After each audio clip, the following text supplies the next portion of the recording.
Good evening, my name is Katarzyna Nowicka and welcome to Poland Daily News. What was planned to be several thousand cars in an independence rally turned out to be thousands of participants in a march. The participants of this year's National Independence Day March did not take to heart the recommendations and requests of epidemiologists. The majority of participants decided to take to the streets of Warsaw and walk.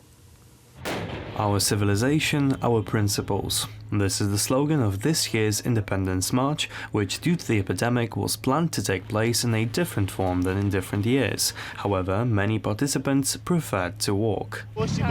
An Independence March without a march is not an Independence March. I thought it would be safer to walk than to drive my car. I drove 600 kilometers to be here today. Someone showed us that there would be renovation works on the route, which would be more dangerous if any riots were to arise. We were going to take part in the rally, but we preferred to walk. It is warm. I don't know how many people are here, but maybe 100,000. I could have driven my car, but I preferred the traditional method of celebration. If we all got into our cars, we would cause a huge traffic jam. There was no shortage of cars and motorcycles.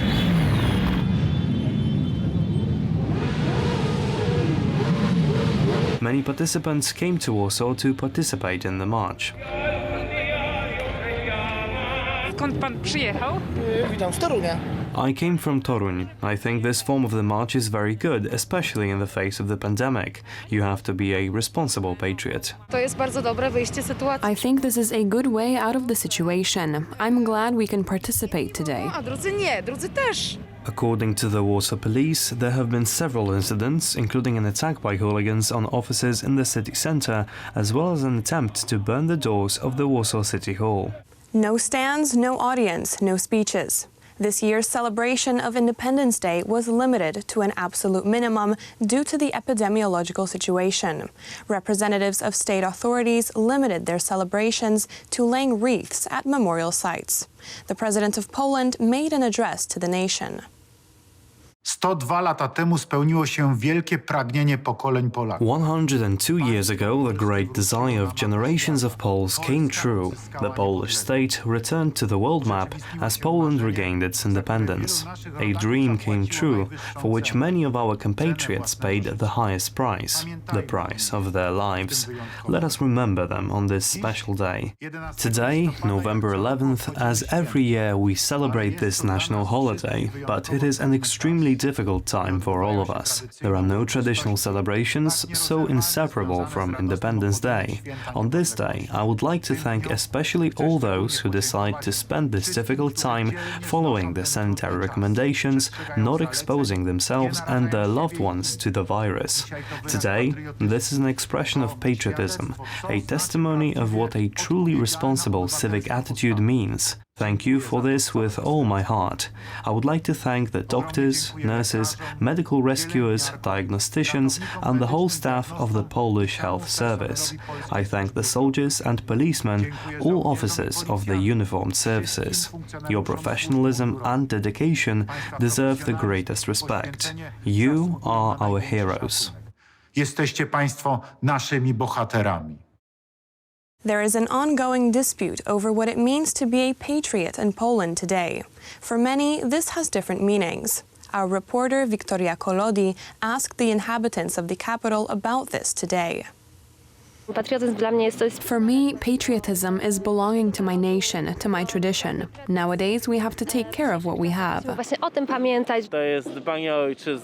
Patriotism means taking care of the homeland, nurturing history, and also taking care of national holidays, taking part in celebrations. Patriotism means that among all these people with different views, we can find something common that unites us all. We are united by the language we speak, our values and our memory. It is a blessing that we are here now and can express our opinion. I love Poland, and that is why I am here. Crowds on the streets and crowds before the Supreme Court. This is the situation in the United States 1 week after the presidential election. The biggest fight is currently underway for the healthcare system introduced by President Barack Obama. The Americans appealed for the maintenance of the program in front of the court. In the 1960s, when this bold black queen was born, Lyndon B. Johnson established Medicare and Medicaid. But in March 2010, Obama established the Affordable Care Act. Every time the ACA is weakened or threatened, a child is hurt. We should be working to expand coverage for kids, not threatening it with legal challenges. Joe Biden assured the work on expanding healthcare in the US during his presidential campaign, as he recalled at a recent conference in Washington. This morning, as was stated, the United States Supreme Court heard oral arguments on the case of grave importance to the American people.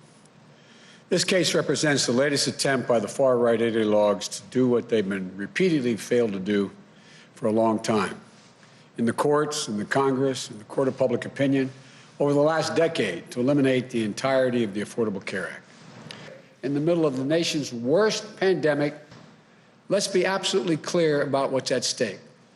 The consequences of the Trump administration's argument are not academic or an abstraction. For the incumbent president, however, it is a matter of life and death to bring about a full explanation of the controversy surrounding the alleged election rigging.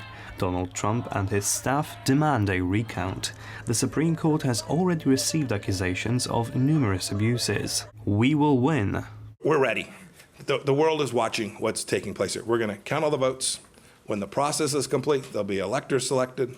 There's a process. The Constitution lays it out pretty clearly. I don't think we're going to have an interrupted transition to whoever is the next administration. I think we ought to quit all the hand-wringing and not act like this is extraordinary. We're going to get through this period, and we'll swear in the winner on January the 20th, 2021, just like we have every 4 years since 1793. According to American media, votes have already been counted in almost all key states. Recent statistics maintain that Joe Biden can count on 279 electoral votes. That's all for tonight. Now on to Poland Daily Business with Aleksander Wierzejski and his guest. Good night.